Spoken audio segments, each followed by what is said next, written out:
자, 그러면 또 우리 시작기도 하고 오늘 거 시작해 보도록 합시다. 성부와 성자와 성령의 이름으로 아멘. 전능하신 천주 성부 천지의 창조주를 저는 믿나이다.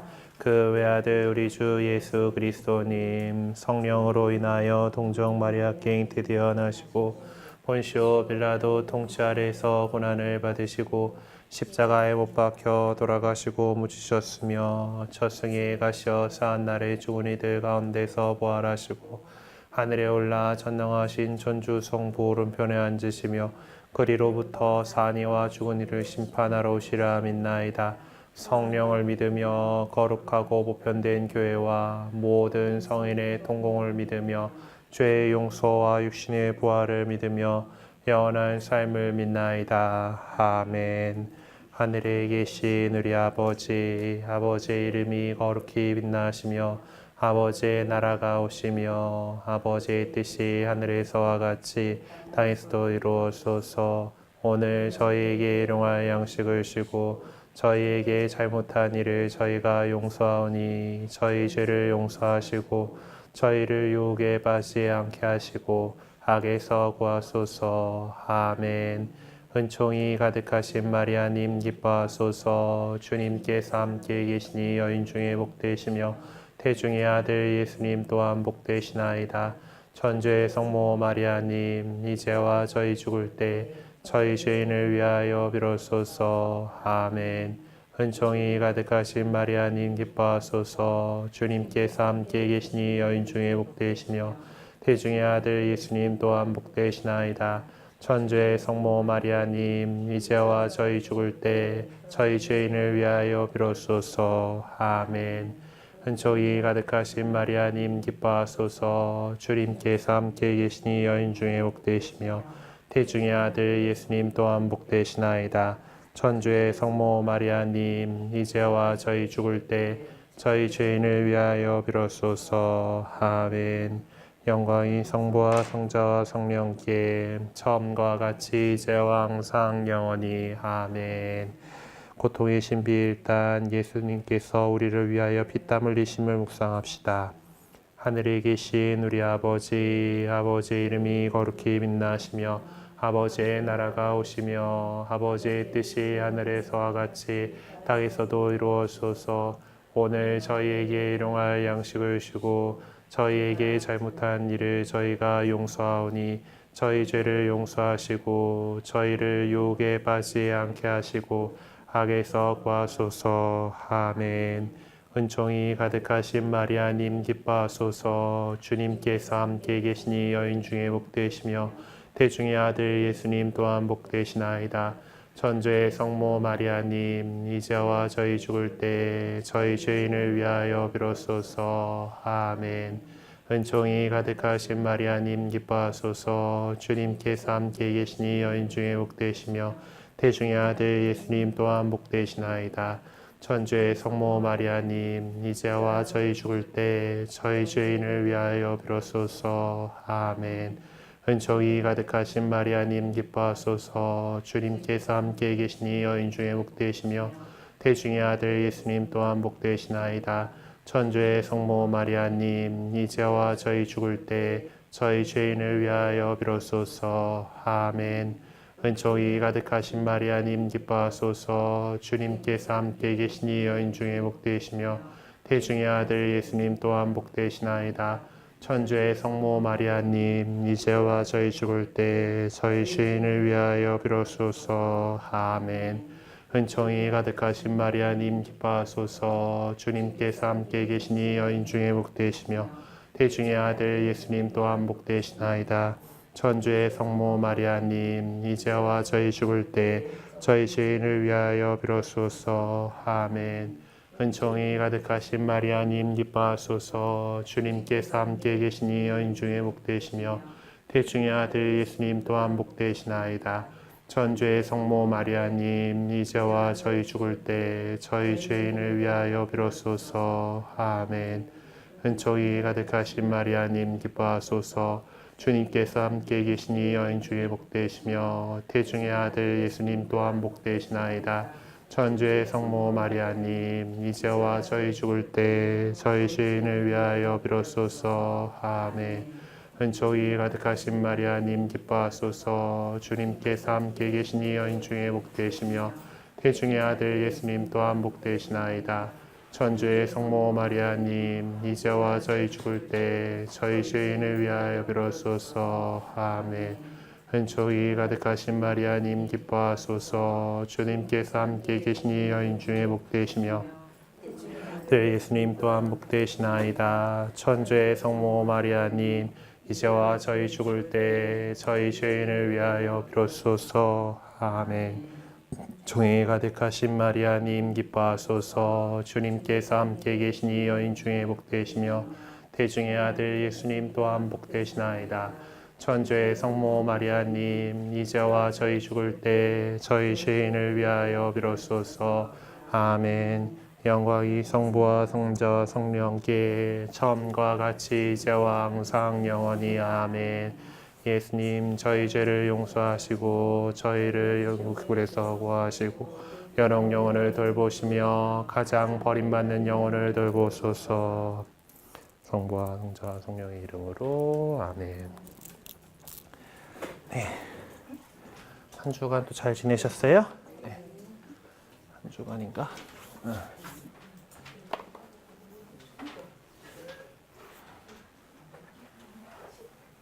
우리가 지난주 쉬었고 2주 만에 보는 거죠. 네,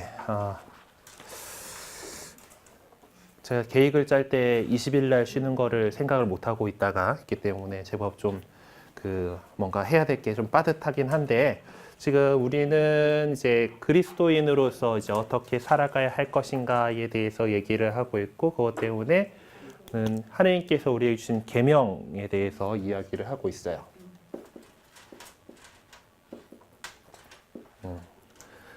전에도 말씀드렸습니다만은 우리가 하느님하고 우리하고의 관계는 하느님하고 하느님의 백성이 된다라는 것은 그분께서 주신 계명을 따르기로 다짐하는 거고, 그렇게 돼서 하느님 백성이 된 우리에게 하느님께서는 하느님 나라를 약속하셨다. 그것이 이제 우리가 하느님하고 맺게 되는 어떤 그런 계약입니다. 그래서 그래서 주신 계명들을 이제 크게 우리는 하느님 예수님께서 이제 사랑의 2가지 계명으로 이렇게 요약 정리해 주신 것이 바로 하느님을 사랑하기, 그리고 이웃 사랑의 큰 계명으로 하느님을 사랑하는 것과 이웃을 내 몸같이 사랑하는 것으로 그것이 다 요약된다라고 했고, 그 이웃 사랑 가운데에서 우리 가장 가까운 이웃이 누구죠? 우리 가족들에 대한 사랑에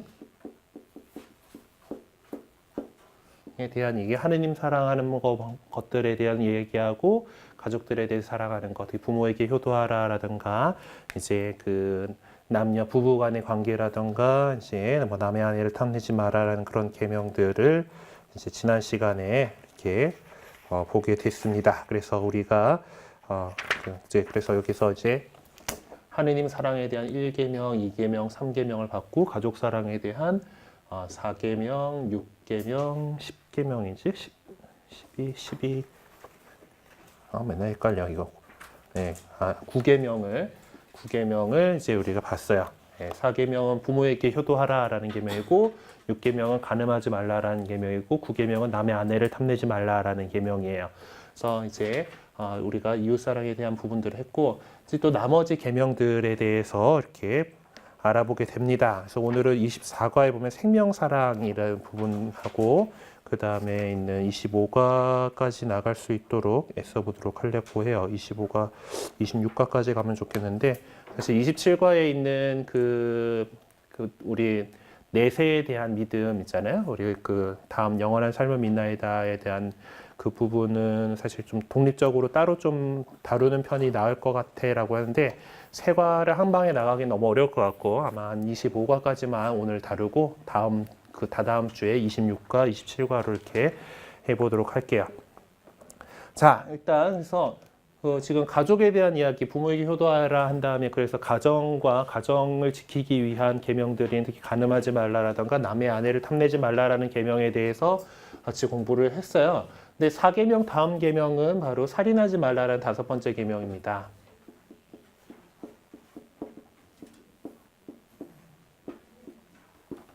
이것은 제 생명에 대한 계명이죠. 그래서 우리가 이 생명이 바로 하느님께서 주신 생명이고 그것이 얼마나 소중한 것인가에 대한 이야기를 이렇게 하게 됩니다. 한 페이지 넘어가가지고 이제 마테오복음에 나와 있는 예수님의 말씀이 있죠. 살인해서는 안 된다. 살인한 자는 재판에 넘겨진다고 옛 사람들에게 이르신 말씀을 너희는 들었다. 그러나 나는 너희에게 말한다.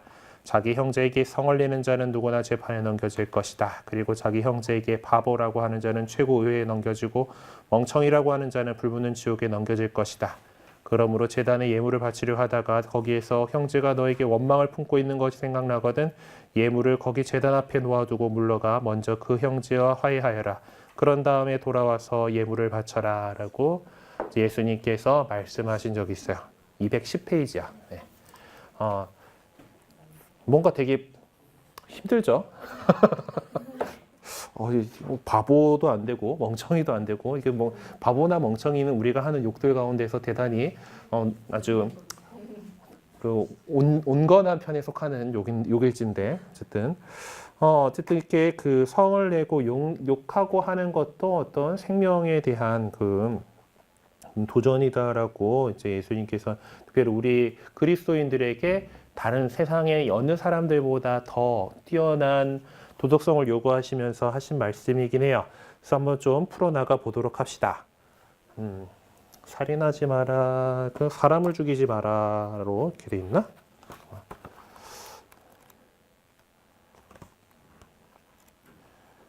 이 십계명은 저도 천형성취하면서 다 외우긴 했는데 자꾸 맨날 헷갈려, 그치? 네, 5계명이 다시 펼쳐놓고 그래서 이번 기서는 제5계명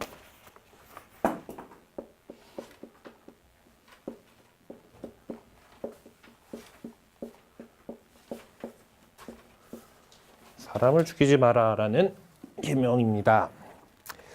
일단 인간의 존엄성에 대해서는 우리가 늘 그 얘기를 하는 것이 바로 우리가 하느님의 모습으로 창조되었다라는 것에서 우리 교회가 이야기하는 인간 권리, 인간의 존엄성에 대한 그 첫째가 하는 이유는 그겁니다. 우리가 하느님, 다름 아닌 하느님의 모상대로 창조되었다. 그리고 하느님께로부터 생명을 부여받았고 또 바로 그 하느님께서 우리와 같은 인간이 되어 오셔서 우리 인간의 품위를 한층 올려주셨기 때문에 우리는 사람이 정말 존엄하다라고 이야기를 해요. 그리고 그렇기 때문에 우리 인간의 생명은 하느님께서 주신 선물이기 때문에 이 생명을 우리가 소중하게 존중하고 보호하고 이어가야 될 사명이 있습니다. 그래서 십계명의 이 5번째 계명은 사람을 죽이지 말라라는 죽이다라는 거가 단순히 진짜 어떤 사람의 생명을 끊게 하는 딱 해치는 그 행위 그것만 뿐만이 아니라 어떤 인간 생명에 대한 존중에 대한 이야기가 되는 거죠. 그래서 인간의 생명을 해치는 것은 하느님의 창조 목적이 어긋나는 행위고 생명의 근원이신 하느님의 뜻을 거스르는 죄입니다. 그래서 우리에게는 자기 자신이든 다른 사람이든 생명을 해치거나 손상할 권한이 없고 최우선적으로 보호해야 할 의무가 있다라고 하는 거죠. 그렇기 때문에 제일 직접적으로는 고의적인 살인에 대해서 금지하는 겁니다. 네, 직접적으로 고의적인 살인과 그리고 그에 대한 협력을 금지합니다. 혹시 간접적인 방법이다 하더라도 남을 죽이려고 꾀하거나 죽을 위험에 놓이게 하는 행위는 물론 위험에 놓인 사람을 돕기를 거절하는 행위도 이 계명에 거스르는 거죠. 물론 우리가 본의 아니게 실수로 사람을 죽이게 되면은 좀 그런 것들이 정상 참작이 되기는 하지만은 그럼에도 불구하고 일반 사회법에서도 과실치사라고 하는 제도가 있죠. 좀 그냥 고의적인 일반 살인에 비해서는 경감을 해주지만은 그래도 여전히 도덕적인 책임을 면할 수는 없습니다. 근데 예수님께서는 더더구나 아까 들은 말씀처럼 산상설교 가운데 이 계명을 상기시키면서 우리가 분노, 증오, 복수 이런 것들까지 금지하십니다. 그러니까 그런 마음에서 이제 살인의 어떤 으로 가는 그런 씨앗이 나오기 때문에 그래요. 분노 막 하다 보면 이렇게 죽여버릴 거야 하고 막 이렇게 소리 지르게 되는 그런 게 있잖아요. 실제로 죽이진 않았다 하더라도 분노에 가득 찬 그 마음 자체는 이미 그 사람에게 그 사람을 죽이고 싶다라는 그런 마음으로 발전을 하잖아요. 그런 것처럼 그것 때문에 어떤 이런 증오, 분노, 복수 이런 것들에 대해서 예수님께서는 그걸 금지하셨어요. 그 복수라는 부분도 마찬가지예요. 되게 요 산상설교에서 하신 말씀들 가운데 너희는 눈에는 눈, 이에는 이라는 그 말씀을 들었다 하지만 나에게 이렇게 말한다고서 그 원수 누가 왼뺨을 때리거든 오른뺨까지 돌려대어라라고 이렇게 말씀하십니다. 그러니까 복수를 하게 되면은 일단 잠깐만 눈에는 눈, 이에는 이라고 하는 함무라비 법전의 동태복수법이라고 하는 것이 지금 우리의 기준으로 보면 되게 야만스러운 법처럼 느껴지지만은 상당히 그 시대에는 되게 앞서간 법이란 말이에요. 네가 딱 당한 그만큼만 돌려줄 수 있다라는 그것은 어떤 그 복수에서 되게 근데 그게 왜 그렇게 나왔겠어요? 사람들이 복수를 하다 보면은 더 커요. 크게 해요. 네. 그냥 딱 그만큼만이 안 되죠. 더 열받기 때문에 더 이렇게 세게 때리는데 그러면서 우리 인간 역사 안에서 불행한 역사들이 얼마나 많았는지 우리는 알고 있습니다. 그렇기 때문에 예수님께서는 그런 복수 자체를 이제 금지를 하신 거죠. 자, 그런데 정당방위라고 하는 부분들이 있어요. 그러면 우리는 다 그냥 당하고만 있어야 되나? 라고 이렇게 할 텐데, 자신의 생명을 보호하는 일은 도덕률의 기본 원칙이에요. 일단은 내 생명을 중요하게 하는 거고, 사람은 누구나 생명을 해칠 목적으로 부당하게 공격하는 사람에게서 자신의 생명을 지키기 위해서 저항할 권리가 있습니다. 그렇기 때문에 정당 방위를 하다가 그것이 도저히 그 상대방을 죽음에 이르게 하는 것 말고는 저희 방법이 없었다라는 그런 정당 방위가 인정되는 그런 상황이라면은 그것은 5번째 계명을 거스르는 행위는 아닙니다.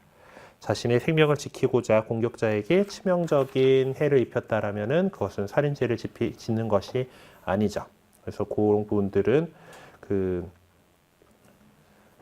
이제 이 정당 방위에 대해서 우리 교회는 그럼에도 불구하고, 그러니까 이렇게 어떤 우리가 복수를 하는 것이 하는 것에 대해서 금지하고 있음에도 불구하고 정당 방위에 대해서는 인정을 하고 있어요. 그리고 이것은 이제 다른 사람의 생명을 책임져야 될 사람들에게서는 중대한 임무가 됩니다. 그러니까 국가 권위가 갖고 있는 이제 무력 사용에 대한 부분들인데, 공권력을 가진 사람들은 시민 공동체를 해치려는 공격자를 물리치는데 무력을 사용할 수는 있습니다. 하지만은 필요 이상의 무력을 사용해서는 안 된다라는 것이 우리 교회가 가르치는 거죠. 근데 되게 무력 부분도 맨날 그러죠. 저쪽에서 또 뭔가 더 센 거 만들어내면 우리도 더 그걸 막아내야 되니까 점점 경쟁해서 올라가는 그런 거 있는데, 그런 부분들에 대해서는 우리가 계속해서 교회가 평화에 대해서 이야기하면서 이제 필요 이상의 무력이 사용되지 않도록 늘 감시하고 있습니다.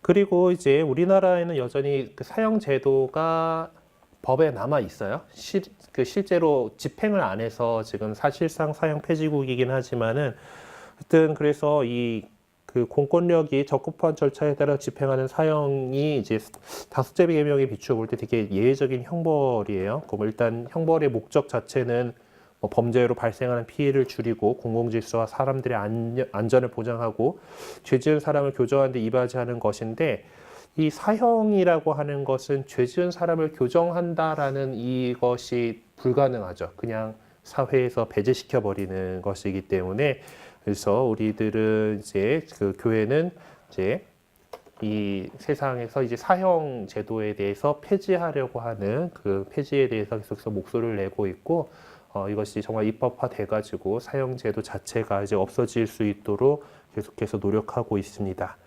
그리고 이제 그 사형이라고 하는 제도가 정말 그 원래 만들었던 그 제도의 원래 뜻처럼 사용되지 않고 정치적인 이유로 정적을 제거하는 데 사용된 역사들이 많이 있고, 그리고 이거는 되돌릴 수가 없다라고 하는 면에서, 그리고 그 아무리 흉악한 범죄자라 하더라도 그 범죄자의 생명을 그 공권력이라고 하는 국가의 이름으로 그것을 빼앗을 수 있는 게 그거가는 안 된다라는 것이 우리 교회가 가르치고 있는 입장입니다. 그런 면에서 또 낙태라는 부분에 대해서도 되게 그 중대하게 생각을 하고 있어요. 일단은 이 부분에 대해서는 이제 그 과학자들이라던가 의사들이라던가 일반 세상의 사람들하고 이제 그 언제부터가 인간으로 보는가에 대한 그런 문제들이 있습니다. 우리 가톨릭 교회는 생명의 순간은 난자와 정자가 결합되는 그 순간부터 하나의 사람이다라고 보고 있어요. 네, 그 순간 바로 새로운 생명이 태어난 거고, 그것도 생명이기 때문에 절대 그 낙태라는 것은 있을 수 없다라는 것이 5계명을 어기게 되는 중대한 죄로서 이해하고 있습니다.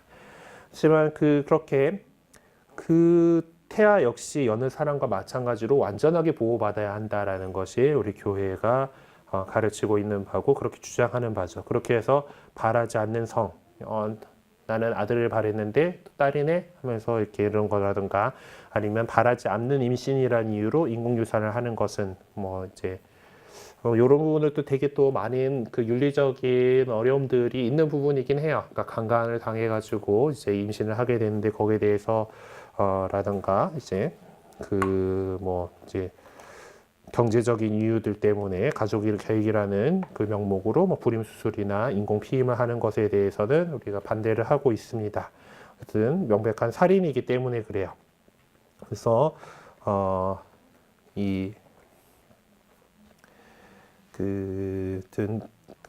인간 생명을 거스르는 모든 것에 대해서 우리 교회가 반대한다라는 것, 가장 최선의 가치로 놓고 있기 때문에, 이게 또 요즘 세상에선 여성의 자기 결정권 뭐 이런 부분들을 하고 이제 상치돼서 얘기들이 많이 나오고 있지만은, 우리 가톨릭 교회는 그 자신의 그 엄마의 그 결정권 이전에 생명의 소중함에 대해서 더 강조한다라는 거예요.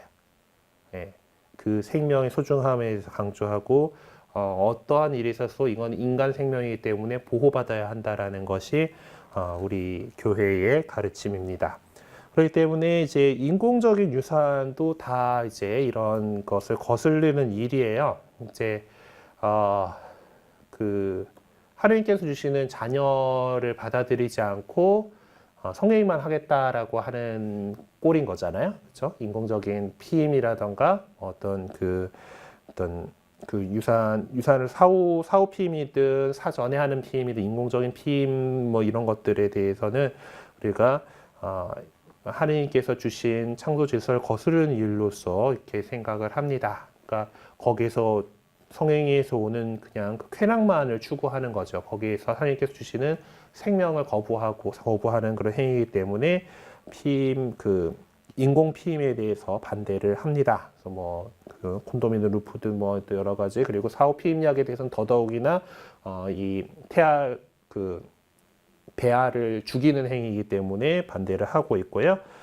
대신에 이제 우리 사람들은 어느 정도 이제 가족 계획을 해야 되잖아요. 이제 주시는 대로 펑펑 다 나갖고는 지금 세상에서 살아가기가 너무 힘들기 때문에, 물론 또 살아갈 수 있는 힘들 다 주시고, 이제 특히 가톨릭이 강한 나라들에서는 이렇게 풍풍 나와요. 이렇게 그렇긴 한데 그런 것들은 이제 자기 건강 문제라든가 가정 생활, 부양 능력에 맞춰 가지고 자녀들의 수를 결정하는 책임 있는 행동이어야 되는데, 그것이 어떤 자연적인 가족 계획, 그러니까 여성이 가임기가 있고 비가임기가 있잖아요. 그럴 때 가임기에는 그래도 성욕을 자제하시고 이렇게 성교를 피할 수 있도록 이렇게 자연주의법이나 점액관찰법들의 그 자연적인 가족계획 방법을 활용하도록 권고합니다.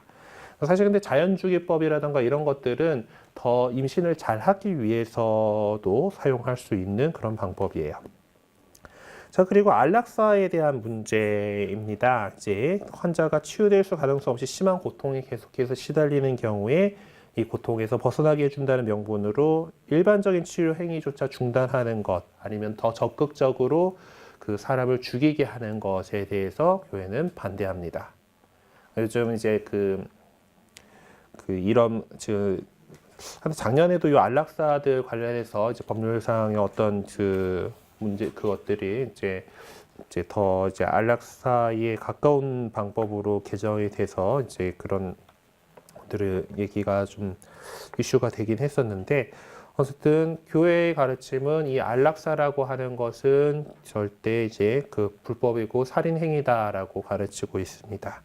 하지만은 어떤 자연적인 생명이 마지막 단계가 이르렀을 때, 그러니까 지나친 의료 행위, 그러니까 저도 첫 본당 했을 때 저희 본당 청년 아버지가 한번 되게 돌아가실 위험이 있어가지고 밤에 병자성사를 주러 가고 그러고 있는데, 다 죽어가는 분을 갖다가 그 다음날 청년 미사에 제가 토요일 밤에 가가지고 병자성사를 드렸어요. 그래서 주일날 어떻게 돌아가시려나 했더니 특히 또 그걸 끌고 가가지고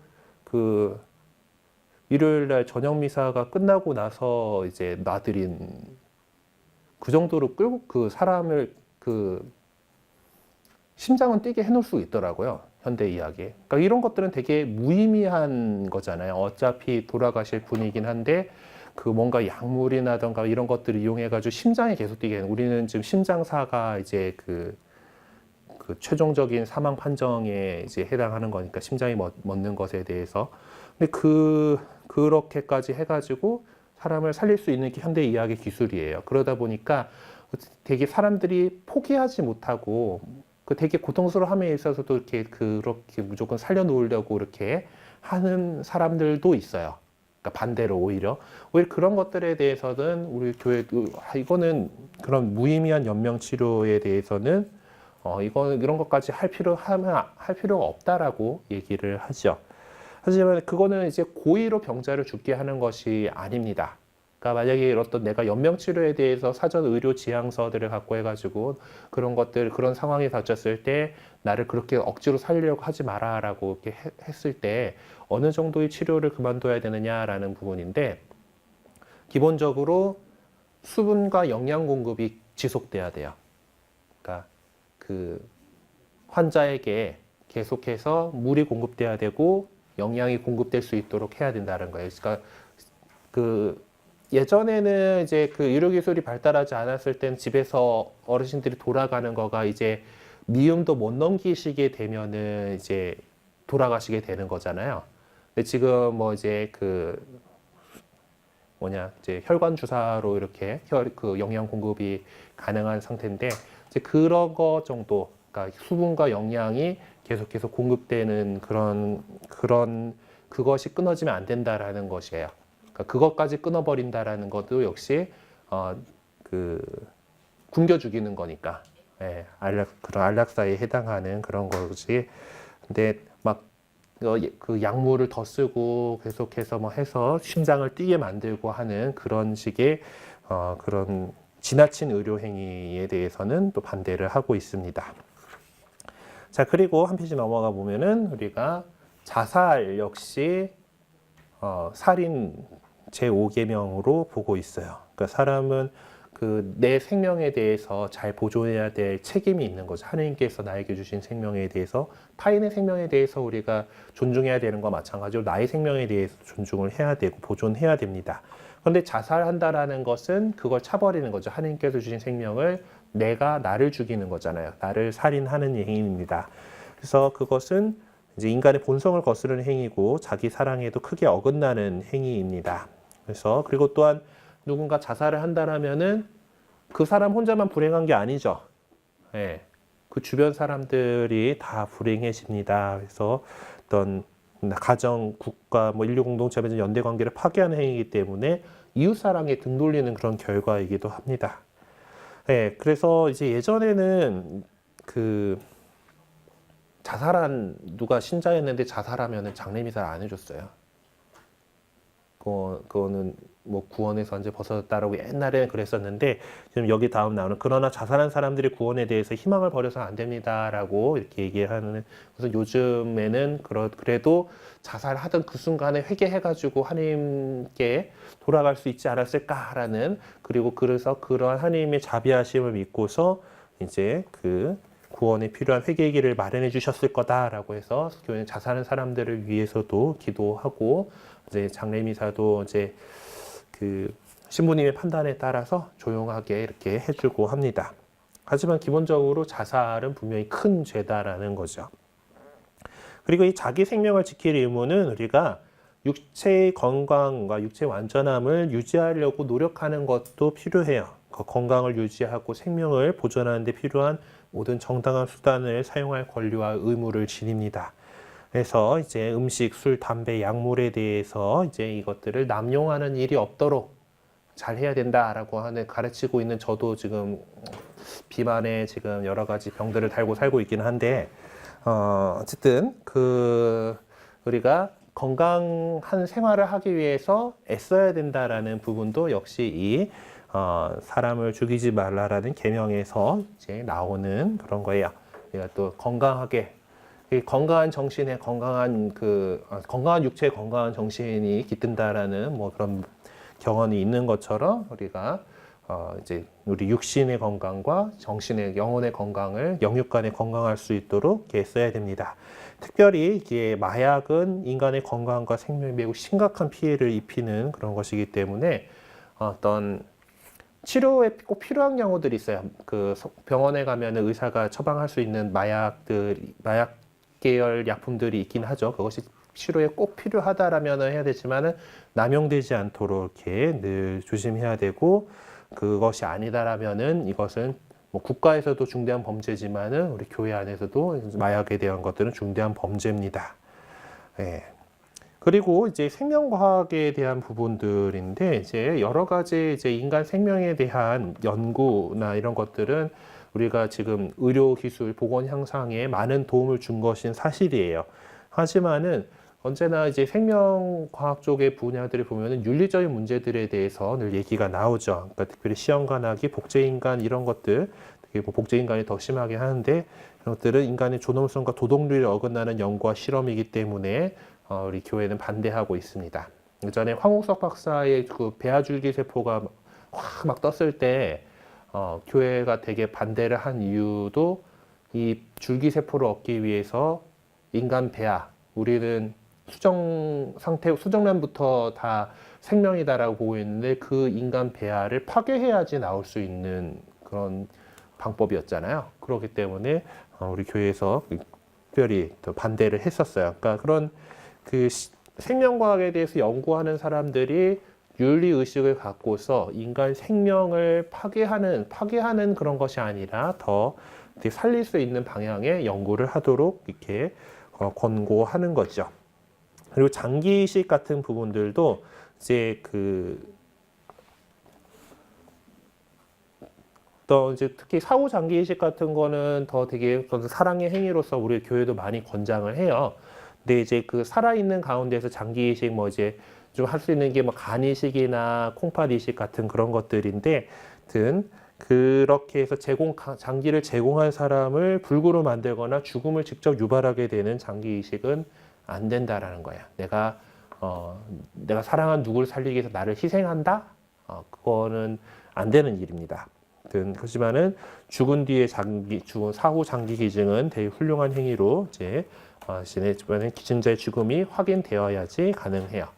그래서 특히 이제 뇌사자의 경우는 이제 뇌가 다 죽게 되면은 보통 한 2주 정도가 한계라고들 해요. 근데 그런 경우라면은 이 판정이 이제 그 뇌사 판정을 하고 나면은 사실 이식을 할 수 있는 장기를 적출하기에는 되게 최상의 상태인 거죠. 그러기 때문에 이제 이런 유혹들이 있긴 한데, 그래서 이 사람이 정말로 죽은 것인가 이런 것들에 대해서 의사들과 이제 또 종교 관련된 사람들 또 여러 가지 팀을 이뤄가지고 이 부분들에 대해서 판정을 내리게끔 국가법도 그렇게 만들어져 있습니다. 함부로 하진 않아요. 그러니까 이 기증자의 죽음이 확인되어야지 어떤 이런 장기 이식을 이렇게 하곤 합니다.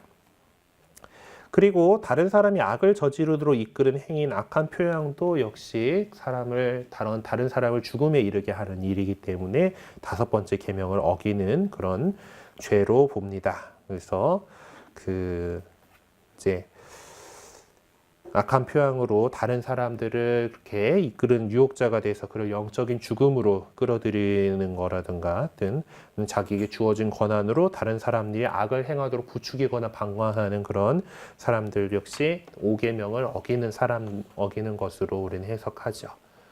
예. 사실 10계명에 있는 그 계명들을 어기는 잘못을 저지르면 그것은 죽을 죄다라고 해서 고해성사로 이제 다시 이제 하느님과의 관계를 회복해야지만은 이제 생명을 다시 찾을 수 있는 그런 죄들이에요. 그러니까 그런 악한 잘못을 저지르도록 이렇게 하는 것 역시 다른 사람으로 하여금 죽음으로 이르게 하는 일이다라고 해서 이렇게 반대를 합니다. 그래서 뭐 이제 예수님께서 뭐 나를 믿는 이 작은 이들 가운데 하나라도 죄짓게 하는 자는 연자를 목에 달고 바다 깊은 곳에 빠지는 편이 낫다라고 좀 세게 말씀하시죠. 자살 안 된다면서 자살하라고 이러면서. 근데 어쨌든 그만큼 이제 그런 짓을 하면 안 된다라고 이제 말씀하시는 거죠. 그리고 폭력에 대해서 특히 이제 테러 이것들을 이제 이 5번째 계명이 어기는 일로 이렇게 우리는 보고 반대합니다. 그러니까 사람을 납치하고 인질로 삼는 것은 사회적 공포를 불러일으키고 납치된 사람과 그 가족에게 견딜 수 없는 고통을 주는 행위이기 때문에 그래요. 그리고 또 뭐 여러 가지 이제 고문들 자백하기 위해서 뭐든 육체적 정신적 폭력을 사용하는 이 고문도 생명 존중과 인간의 존엄성을 파기하는 그런 일입니다. 그래서 우리가 인간 생명이 존중되는 세상을 이루기 위해서 계속해서 노력해야 될 의무가 있어요. 그리고 또한 8번째 계명인 거짓 증언을 하지 마라라는 이 계명도 우리가 이 생명 문제에서 같이 이룰 수 있게 되죠.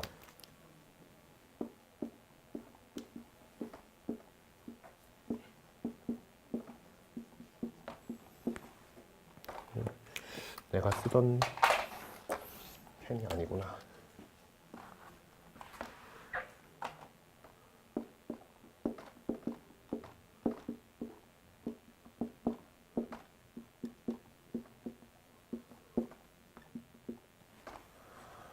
네. 뭐 우리 속담에도 새치혀가 사람 잡는다라는 말처럼 이 말 가지고 거짓을 가지고서 이 다른 사람들을 멸망에 이르게 하는 일이 일어나게 되죠. 네, 그렇기 때문에 8번째 계명은 이제 다른 사람과 우리가 맺는 관계에서 진실을 왜곡하지 말아야 된다는 거예요. 그 진실을 왜곡함으로써 나타나는 결과가 사람을 죽이게 하는 그런 결과로 나타날 수 있는 가능성들이 많기 때문입니다. 그래서 이것은 이제 재판에서의 거짓 증언이라든가 거짓 맹세, 거짓말, 또 경솔한 판단이라든가 악담과 비방, 중상모략, 아부, 아첨 이런 것들이 바로 이 거짓 증언을 하지 마라라는 계명을 어기는 행위죠. 예. 그리고 특별히 이런 것들은 대중매체에게 특별히 요구되는 덕목입니다. 정말 도덕률과 인간의 정당한 권리와 존엄성을 존중하면서 올바른 정보를 정직하고 타당한 방식으로 전달해야 되죠. 그리고 뭐 그 대중매체들을 소비하고 있는 우리들도 올바른 그것들을 잘 판단해서 그것들을 이용할 수 있어야 됩니다. 그래서 우리가 사람들 사이에 신뢰를 무너뜨리는 일이 없도록 늘 조심하고 이렇게 해야 되겠어요. 그것들이 바로 우리가 생명에 대한 어떤 이야기들입니다.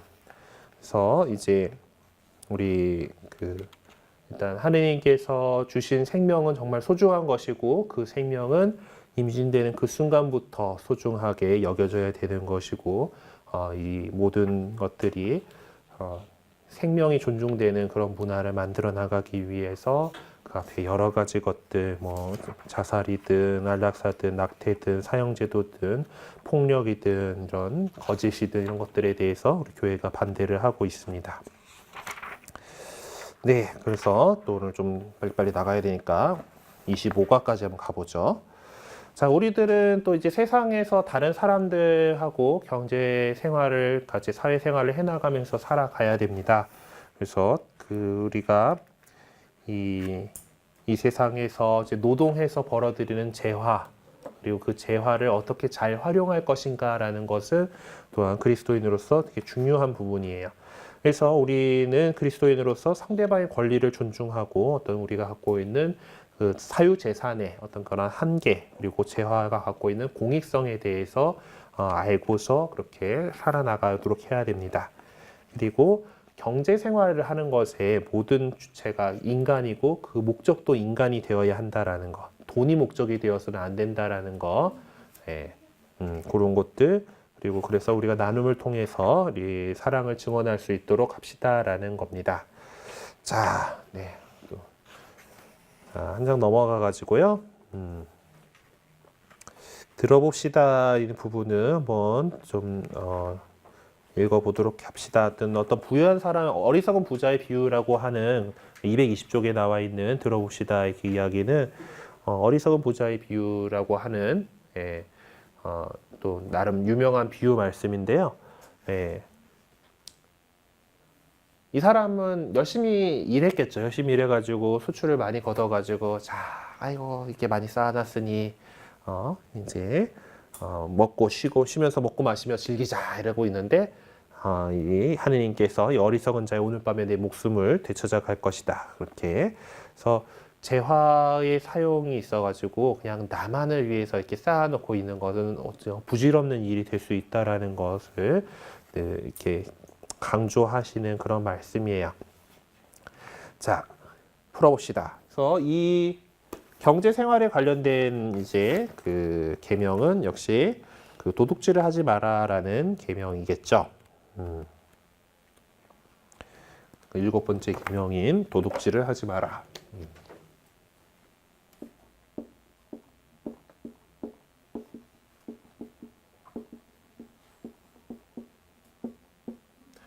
이 도둑질은 강도질만 해당하는 건 아닙니다. 남의 거 갖다가 가가지고 강탈하는 그런 것만 해당되는 것이 아니고 어떤 인간 각자가 갖고 있는 재산 소유권 이런 그 기본적인 권리를 지켜주지 않는 것들에 대한 것들도 마찬가지예요.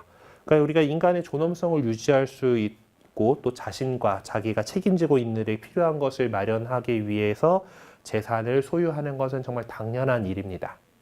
그리고 그렇게 우리 딸린 식구들 먹여 살리기 위해서 애써야 되는 거가 우리 인간으로서 당연한 일이죠. 네. 그래서 정당한 방법으로 얻은 개인의 재산에 대해서 존중되어야 한다라는 것이 우리 교회의 가르침입니다. 그래서 특별히 그래서 공산주의에 대해서 예전에 되게 많이 반대했던 것들 가운데가 이런 부분이죠. 아무튼 거기는 개인 재산에 대해서 막 개인 재산에 대해서 자발적으로 포기하는 사람들은 있어요. 우리 교회 안에서도 수도 생활하시는 분들은 자신의 재산을 갖지 않습니다. 청빈 서원을 하시고 그렇게 살아가는 건 있지만은 그것이 어떤 국가권에 의한 강제적으로 그런 것이 되어서는 안 된다라는 것이 이제 우리 교회의 어떤 가르침입니다. 그래서 십계명의 7번째 계명은 다른 사람의 재물을 부당하게 빼앗거나 차지하지 말라고 하는 명이에요. 그러니까 타인의 재물을 그 주인의 정당한 의사를 거슬러서 훔치거나 빼앗는 행위는 바로 이 행위 계명을 어기는 일입니다. 그러니까 이 도둑질은 이제 그러니까 이 누가 갖고 있는 재산을 갖다가 쏙 빼오는 그런 그러니까 그 좁은 의미에서의 도둑질뿐만 아니라 어떤 임금을 정당하게 지불하지 않는다라든가 자신의 이득을 위해서 속여서 다른 사람에게 손해를 입힌다든가 어떤 뭐 수표나 계산서를 위조하는 행위 등도 포함을 합니다. 그리고 탈세 역시 국가에서 이제 그 걷어들여야 될 세금을 그 어떤 다른 안 좋은 방법으로 얘를 빼내 가지고 공공의 이익을 거스르는 일이죠. 네, 그리고 다른 사람이나 공공의 소유물에 대한 고의적 훼손, 특히 공공 기물들에 대해서 소중하게 사용하지 않고 막 이렇게 쓰는 것들은 역시 우리 사회 전체에 대가 이런 폐를 끼치는 도둑질하는 행위나 마찬가지인 겁니다. 그리고 부패나 업무 태만 역시 이 계명에 어긋나는 행위로 이렇게 보고 있어요. 우리가 경제 활동을 하는 것은 우리 인간이 이제 이 세상에서 살아가기 위해 필요한 재화들을 마련하고 운용하고 이렇게 벌어들이는 활동들입니다. 경제 생활은 우리가 생산한 재화를 늘리고 이윤이나 경제력을 신장하는 것만을 목표로 하진 않아요. 우리가 노동하고 하는 것이 무조건 돈만 벌려고 하는 그런 건 아니죠. 언제나 인간이 이 경제 생활의 주인이고 중심이고 목적이어야 한다라는 거예요. 그래서 우리가 하는 이 경제 생활은 무엇보다도 인간에게, 인간 공동체 전체에게 도움이 되는 그런 내용을 하기 때문에 합니다. 그래서 이 사회 정의와 윤리적 질서 아래서 이루어져야 하는 그런 내용이에요. 네. 그래서 우리는 인간은 세상에 많은 직업들이 있죠. 그런 다양한 직업들을 통해서 저마다의 능력을 발휘하고 실현합니다. 그래서 우리 교회는 인간이 종사하는 직업에는 귀천이 없다라고 이렇게 강조를 해요. 네. 부정하고 불의한 일이 아니다라면은 어떤 직업이든 인간 사회를 이루어가는데 중요한 역할을 합니다. 뭐 이제 우리 사회 안에서도 어떤 직업에 따라서 사람의 가치를 평가하거나 재산의 정도에 따라서 계급 의식을 갖는 것은 좀 잘못된 풍조다라는 거죠. 생활의 그 한 수단일 뿐인 재물을 최고의 목적으로 삼는 데서 비롯되는 그런 잘못된 풍조입니다.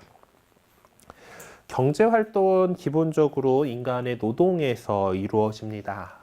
바로 이 노동에 대해서 우리 하느님께서는 정말 중요한 것으로 이해하셔서 세상을 창조하실 때 하느님께서 그렇게 일하셨고 그 창조 사업을 우리 인간에게 이제 맡겨주셨죠. 인간이 노동을 하는 통해서 하느님의 창조 사업에 참여하게 됩니다. 그리고 하느님께서는 우리를 구원하시기 위해서 직접 인간이 되어 오셔서 오셨던 그 예수님께서는 역시 다른 여느 인간들과 마찬가지로 노동하시면서 생활을 하셨어요. 영위를 하셨어요. 공생활을 시작하기 전에 이제 목수로서 그 노동을 하면서 이렇게 살았습니다. 그렇기 때문에 예수님께서도 노동하셨고 그분의 제자들도 모두 노동자들이었죠. 그래서 우리는 노동을 통해서 자신과 가족의 생계를 유지할 뿐만 아니라 인간 사회에 필요한 것을 생산하고 제공함으로써 하느님의 창조 활동에 참여하는 것입니다. 그래서 우리 노동의 신성함을 인식하고 성실하게 일해서 세상에서 하느님의 뜻을 실천하고 모든 사람이 어울려 살아갈 수 있는 풍요로운 사회를 이루어 나갈 그런 의무가 있어요. 그리고 또 모든 사람은 차별 없이 자신의 창의력을 발휘해서 적절한 보수를 받는 일자리를 얻을 수 있어야 됩니다. 사회 시간에서 배웠지만 이 노동이라고 하는 것은 국민의 권리이자 의무이죠. 네. 노동할 수 있는 그런 환경들을 국가가 또 마련해 줘야 되는 거고, 그리고 그것들은 인간이 갖고 있는 권리입니다. 그럼 교회도 똑같이 얘기를 하고 있죠. 그리고 국가 사회가 이제 말씀드린 대로 안정된 일자리를 가질 수 있도록 도와야 됩니다. 근데 문제는 노동이 인간을 위해서 있는 거지 인간이 노동을 위해서 있는 것이 아니에요. 그래서 인간의 존엄성과 기본권을 해치는 노동행위나 경제활동은 용납할 수가 없습니다. 사실 이제 기업이라고 하는 존재는 기본적으로 그 정의 자체가 이윤을 추구하는 집단이긴 해요. 네. 그 경제학에서 기업이 코퍼레이션이 갖고 있는 그 정의는 이윤 추구입니다. 주식 회사가 갖고 있는 건데 그 이윤 추구나 어떤 명예 그런 것이 다가 아니라 우리 인간의 공동선을 위해서 경제 활동을 해야 한다라는 것이 교회가 목소리를 내서 가르치고 있는 거죠. 이윤만이 중심에 오게 되면 그 안에 사람이 없어지게 돼요. 네. 이런 노동에서 사람의 자리가 꼭 필요하다라는 거예요. 그래서 노동자에게 적절한 임금을 지급하고 인격적인 대우를 해야 하는 것. 네, 그리고 또 그 안에서 그런 윤리적인 경영 안에서 기업의 가치를 높이고 여전히 또 좋은 일자리를 만들어 나가는 것, 그리고 좋은 품질의 상품을 적절한 가격에 이렇게 공급하는 것들은 기업가들의 의무다라고 얘기를 하는 거죠. 노동자들 역시 자신의 능력과 성실한 태도로 맡겨진 업무를 수행하고 또 여러 가지 장면한 쟁점들을 대화로 해결할 수 있도록 노력해야 합니다. 파업에 대해서 파업하는 것에 대해서 우리 교회 역시 노동자의 권리로서 노동자의 이익을 위해서 어쩔 수 없는 수단으로 사용될 때는 도덕적으로 정당하다라고 가르칩니다. 하지만 그 파업이 폭력을 수반하거나 공동선에 어긋나는 목적으로 이루어진다라면은 정당하지 않다라고 얘기를 하죠. 그래서 우리 가톨릭 교회는 그 산업 시대 때부터도 이렇게 이 노동자들의 권리에 대해서, 인권에 대해서 이야기하고 그들을 의식화시키고 이렇게 조직화하면서 대신 예전에 노동자들을 이제 의식화하는 그런 과정 안에서 공산주의 활동들이 많이 들어갔었잖아요. 근데 공산주의는 기본적으로 그 칼 마르크스가 주장하고 이제 레닌이 발전시켜낸 그런 공산주의 소비에트 그런 쪽은 기본적으로 유물론적인 세계관을 갖고 있습니다. 하느님의 낄 자리가 없어요. 그렇기 때문에 우리 교회는 또 그 교회의 가르침에 따라서 노동자들을 잘 양성시키고 조직화하고 하는 노력들을 계속해서 해오고 있어요. 그래서 아시는 분도 아시겠지만은 지오세라고 가톨릭 노동청년회라고 하는 그런 조직들이 예전에 이제 우리나라 뭐 민주운동 하는데도 많은 역할들을 해왔습니다. 그런 그 정말 노동의 가치에 대해서 올바르게 인식하고 그걸 그 책임들을 해나갈 수 있도록 이렇게 돌보는 것들이 우리 교회의 또 중요한 일들입니다. 그리고 또 이제 우리 또 10계명 10번째 계명인 남의 재물을 탐내지 마라라는 이 계명도 여기 경제 활동과 마찬가지죠.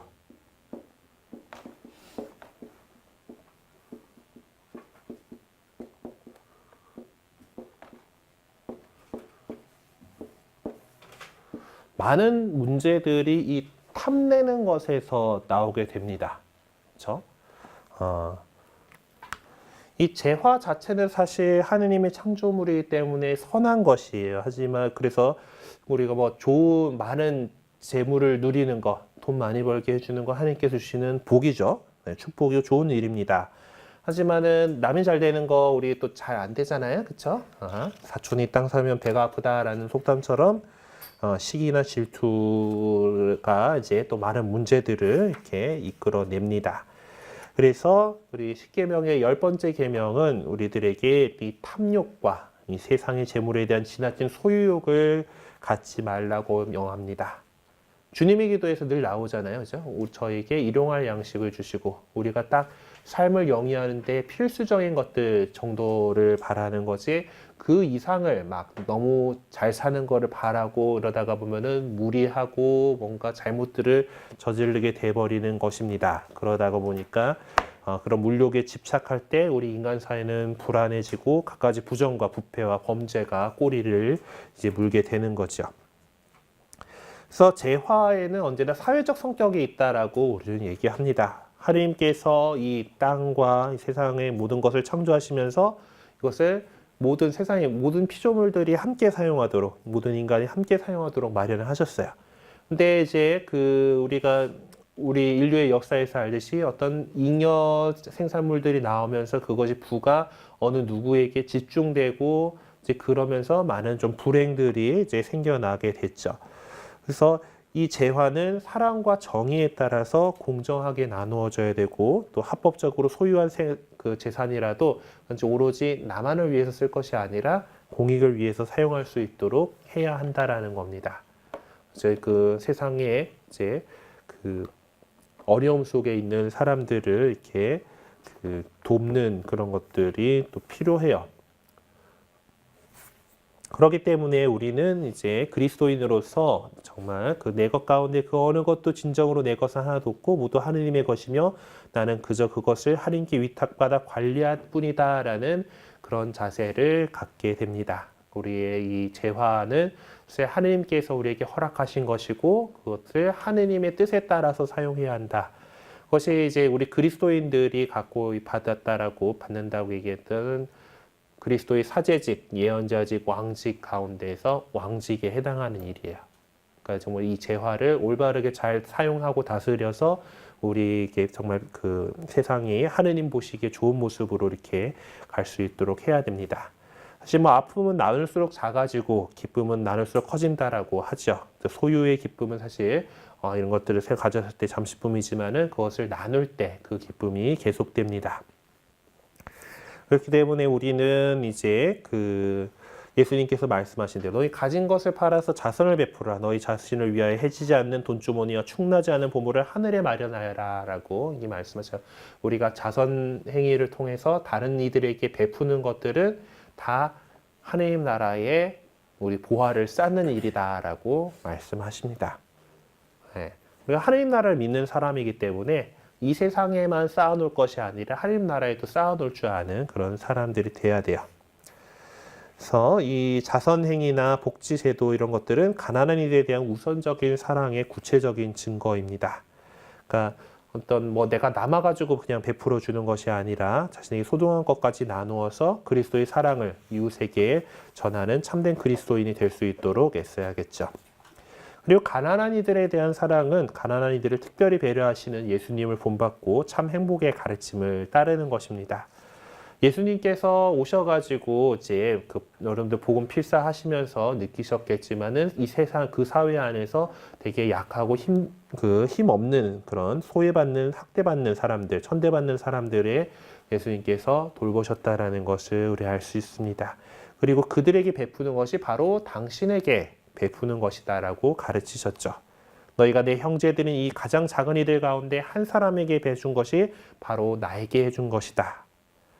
그래서 이 가난한 이들에 대한 사랑, 가난한 이들의 사랑이 우리 그리스도인들이 이렇게 해나가야 되는 것이고 그것은 어떤 물질적인 차원뿐만 아니라 다양한 형태의 문화, 도덕적, 종교적 차원까지 포함하는 것입니다. 그리고 이제 복음적인 청빈, 아까 이제 복음을 위해서 자신의 사유 재산에 대해서 포기하는 그런 사람들이 있다고 그랬죠.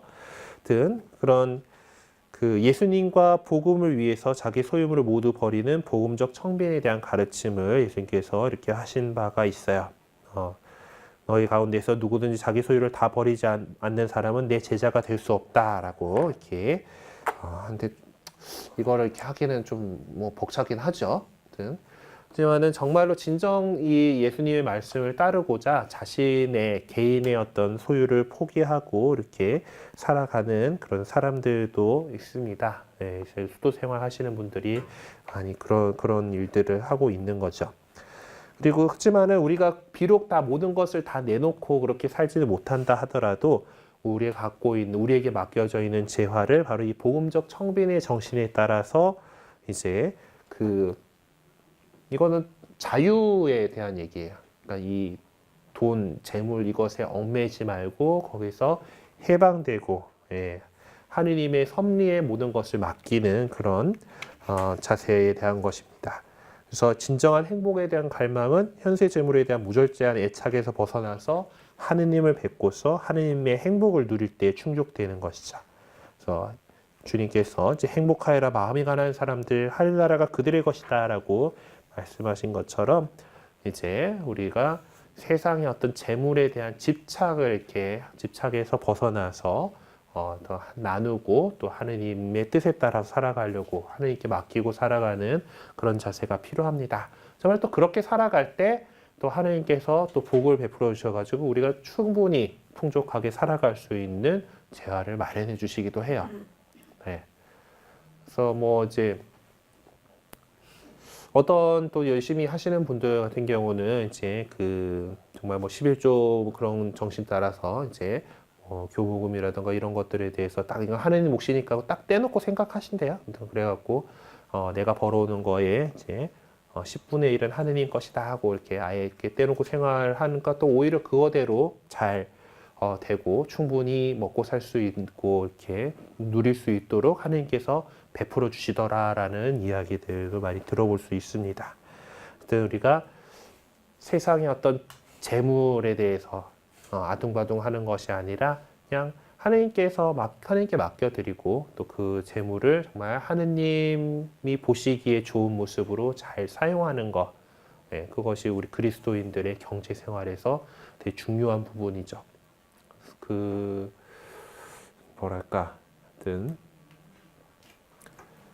만몬이라고 얘기를 해요. 이제 재물에 대한 지나침 집착, 이제 하느님의 자리에다가 재물을 놓게 되는 거죠. 실수하는 것들이. 그래서 그런 어떤 재물에 대한 지나친 탐욕 이런 것들이 결국 하느님이 있어야 할 자리에 교훈이 거기에 놓이게 되는 그런 겁니다. 결국 그것은 우리 제1계명을 어기는 것, 한 분이신 하나님을 흠숭하여라 하는 그런 하나님에 대한 계명을 어기는 결과로도 이어지게 돼요. 네. 그래서 우리가 무엇에 어디에 우리의 보물이 있는가? 네. 바로 하나님 나라에 우리의 보물이 있다라는 사실을 네, 기억하고서 이 세상에서 잘 살아가야 하겠습니다. 그래서 이제 정리해 봅시다 보면은 우리 경제 활동이 단순히 그냥 상업 논리만을 적용해서 안 되고 공동선을 지향해야 한다라는 거.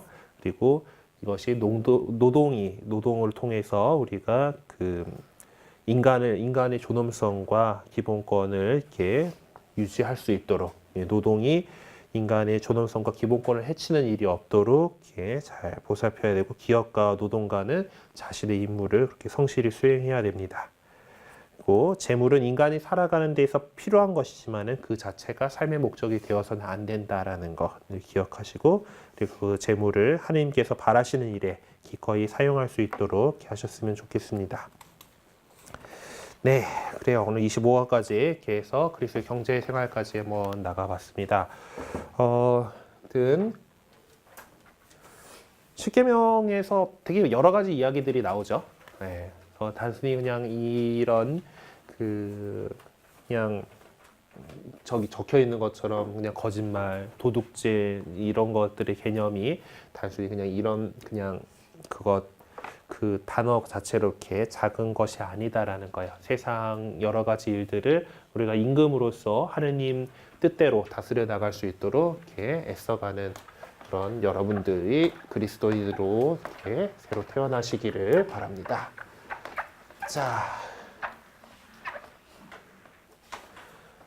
배운 거에서 혹시 뭐 궁금하신 거라던가 질문하시고 싶으신 것들 있으신가요? 혹시? 아니면 뭐 여러 가지 다른 것들이라든가. 네.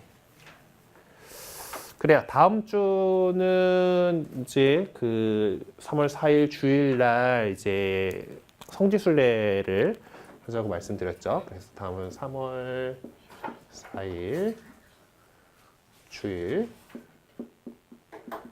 성지순례를 합니다. 성지는 거룩할 성자에 땅지자니까 거룩한 땅이다라는 뜻인데, 원래 성지, 홀리랜드 하면은 사실 예수님께서 거니르셨던 이스라엘 땅을 얘기하는 거긴 해요. 하지만은 이제 우리 뭐 그렇게 갈 그건 아니고, 이제 또 성인들의 자취가 남겨져 있는 곳들을 이제 또 성지로 이렇게 선포해가지고 사람들이 이제 거길 방문하고, 앞서서 하느님의 뜻대로 살아가셨던 분들의 그 발자취를 느끼고 이렇게 할 겁니다. 여러분들이 이제 시작하면서 제가 한국 천주교회사, 우리나라 천주교 어떻게 수입됐었고, 이제 그 가운데에서 어떤 박해가 있었던가 하는 이야기들을 해드리긴 했었어요. 기억이 잘 나실지 모르겠지만은, 우리들 이제 사실 조선시대에 천주교회가 1784년에 이 우리나라 땅에서 이제 첫 세례가 이루어지고 신앙 공동체가 생기게 됐습니다. 그렇지만은 그때에 조선의 어떤 지배적인 지도 이념인 유교의 이념하고 이제 여러 가지 신문제도라던가 이런 것들 때문에 좀 충돌이 있었어요. 그리고 또한 당파 싸움 가운데에서 상대방 당파를 제거하려는 목적으로도 이용됐었죠. 우리 천주교를 받아들였던 사람들이 이제 남인 계열들이 많았거든요. 그러다 보니까 이제 사회적인 그런 부분들하고 아직 아마 너무 앞서 나갔던 그런 것들과 이제 또 정치적인 그런 이유들이 통합돼 가지고 여러 가지 차례 박해가 있었습니다. 그리고 이 서울은 수도 한양에 있던 곳이다 보니까 그런 조선이 그래도 막대 먹은 나라는 아니었기 때문에 어느 정도의 사법 절차들이 있었기 때문에 그런 사형을 시킬 만한 중죄인이다라면 다 이제 서울에 의금부를 끌고 와가지고 재판을 했습니다. 나중에 후대에 가면은 그것도 안 지켜지고 그냥 지방 곳곳에서 그냥 이렇게 하고 어떤 사형이 이루어져서 순교한 사람들이 이렇게 나오긴 하지만은, 그래서 우리나라의 103위 순교 성인들 가운데에서 가장 많은 분들이 돌아가신 곳이 바로 이 서울이에요. 네.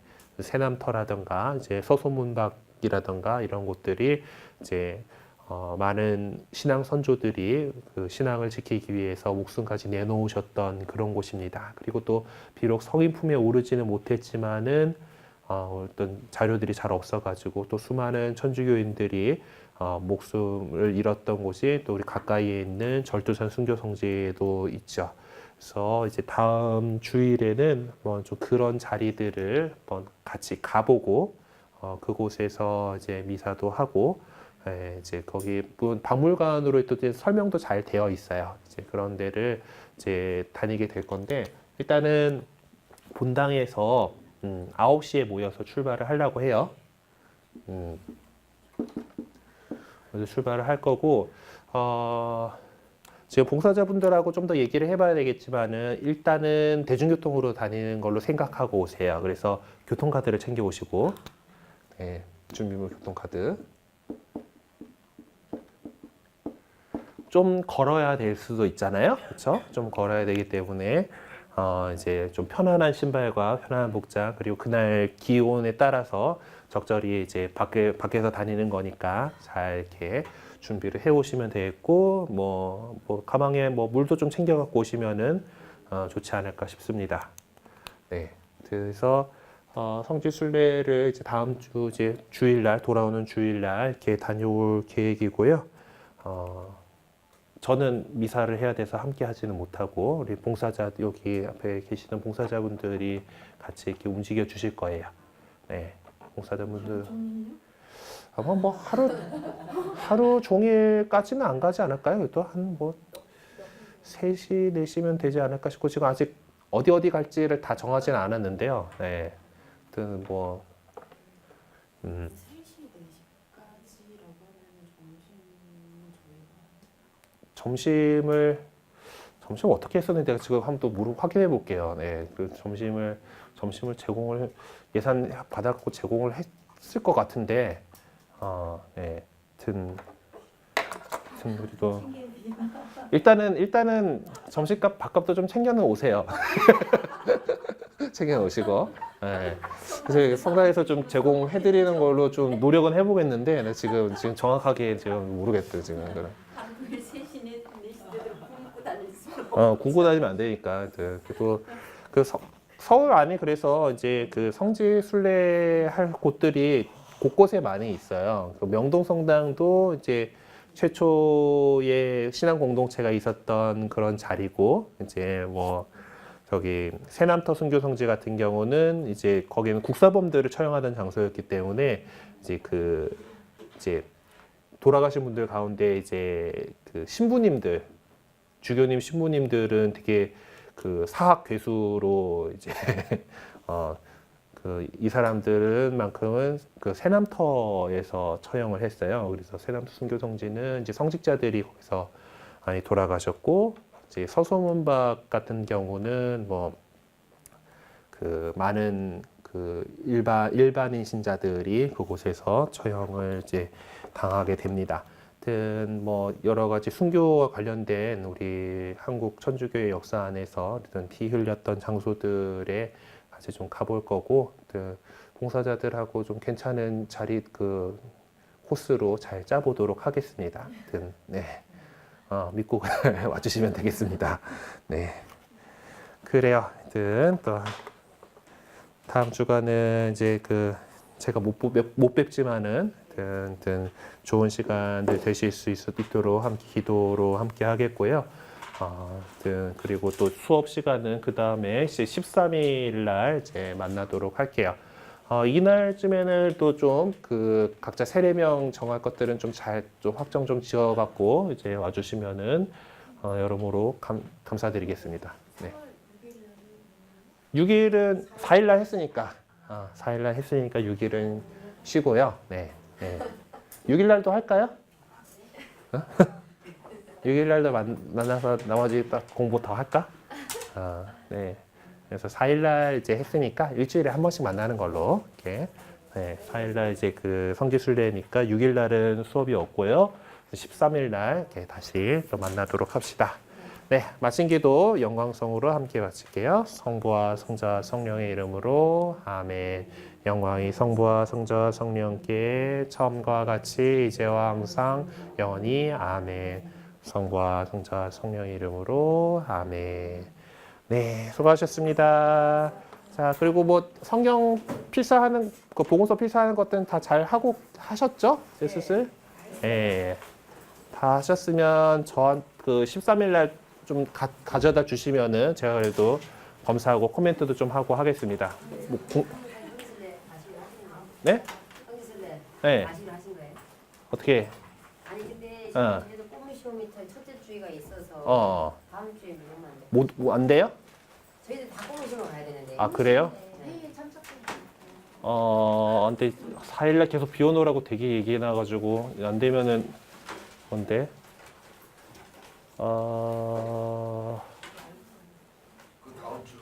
우리가 간부가 다 못 가네요. 꼬미 아, 쇼로 그래요? 가야 봉사할 수 있는 분이 없대요. 돼서. 그러면은 하면 안 되겠어요? 그러니까 이걸로 되게 그 예전부터 좀 한 달 전부터 이날 비우세요 하고 되게 강조해 놓은 거라서 그러면 어찌 할까요?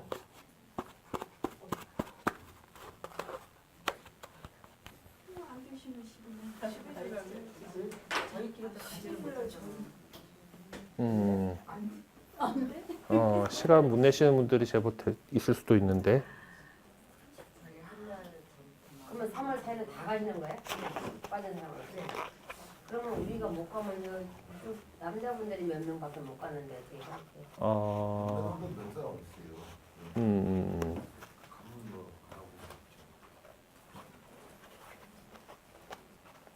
인사자들 좀 많이 가면 좋긴 하는데. 저희들 떠나는 분들. 어디 계획을 그게 가는데 어디라고 어디라고 서울 시내 성지들이죠. 뭐 이제 예. 그러니까 서울 시내 중에 어디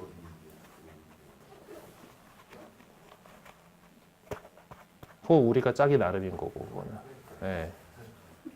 그 봉사해 주실 분이 없어요? 그러니까? 지금 네. 오늘 조가 네. 못 나왔다고 그러고 내가 상의를 지금 못 하고 있어요. 오늘 조가 못 나가지고 네. 상의 좀 했는데 음. 상의를 못 하고 있어가지고 매일 저희 이제 매주 하니까 근데 상의를 할 상이 아니잖아요. 다 상의를 갖고 그러니까 4일날 가시면 그냥 저 남자분들 몇 사람이 같이 가야 되고. 우리 전체 인원이 저게요. 일요일날 출근하는 사람 빼면 100%가 4명이 100%가. 근데 100%가 다 나와야 되는데 4명이 다 나올 수 있는 경우는 이게 중요한데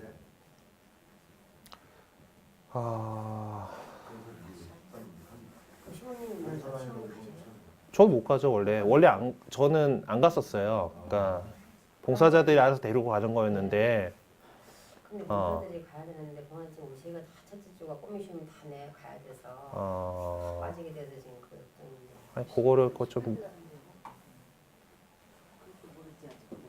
일단 25일을 여러분들 피자오이니까 다 비워 달라고 하루 좀 비워 달라고 말씀드렸던 거는 비우셨죠?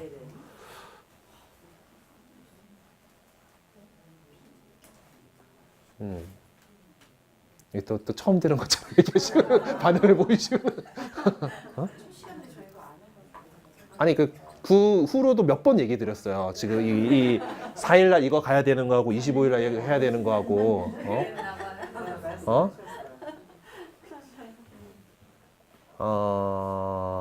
어떡하지? 그리고 우리 팀에 또 네. 커미션 단장님 그냥 가야 됩니다. 그러니까 뭐 거기는 코미션 가셔야 될 분은 가셔야 될 거고. 우리가 다 참석해야 되고. 그러니까 오로지 우리 팀밖에 없고 우리 팀에 있는 그 선원에서 이제 100% 나와야 생각하는데 한두 명만 움직여셔도 되지 않나? 예? 다 뭐 애들 데리고 가는 것도 아닌데. 아니 그렇긴 한데 어차피 그럴 수밖에 없는. 남자들 남자들만 보는 것보다 저희들이 시간이 되면 같이 갔으면 좋겠어서 그래서 그러는 건데 혹시 그러면 11일 날 하시게 되면 가능하시나요? 다음 주로? 안 되신다. 어, 2시. 아니 4일 날도 좀 늦게 오신다며. 그럼 뭐 그거는 난 똑같으네. 11시 정도. 다른 분들은 어떠세요? 죄송하긴 한데 지금 우리 본당에 지금 봉사자들이 지금 상황이 조금 그래서 11일 날 하시면 하실래? 드시는 대로 하셔야지. 그러니까 여러분들이 좀 그 양해해 주시면은 그러니까 6일 날은 그러면 6일 날은 우리 교리를 하고 그러면은 11일 날로 성지 순례를 해도 괜찮을까요? 좀 죄송하긴 한데. 오후에 그쪽 시간에 맞는 성지로 오시면 어차피 이건 이번에도 뭐 그렇긴 하니까. 저희가 이제 다 잡아봐야지 몇 군데나 근데 그런가. 저기 이번 주도 11시에 된다고 그러시는 살날 해도. 아, 글쎄요. 7일 날 한다고 그러면 그대로 또 하나요? 좀 더 늦어진다라는 거죠. 7일은 4일 거를 11일로 예약을 잡아놔가지고 4일 거를 7일 그러면 옮겨놨어. 그러면 안 돼. 그래도 어차피 2시쯤 먼저 된다면. 그럼 여기 다른 분은 다 11일날 되는 거예요? 두 번째 주 두 군데 두 번째 가는 데로 오시면 그 여기가 근데 제가 인천 쪽에 있어가지고 네. 정확한 시간을 어디에 계신지 그래갖고 그럼 또 다른데 지금 18일을 하면 또 이 사람 다른 사람도 안 될 거 아니냐고. 그죠? 근데 18일날 하면 25일날도 교육이잖아. 교회 음. 20일 날은 피는 거예요.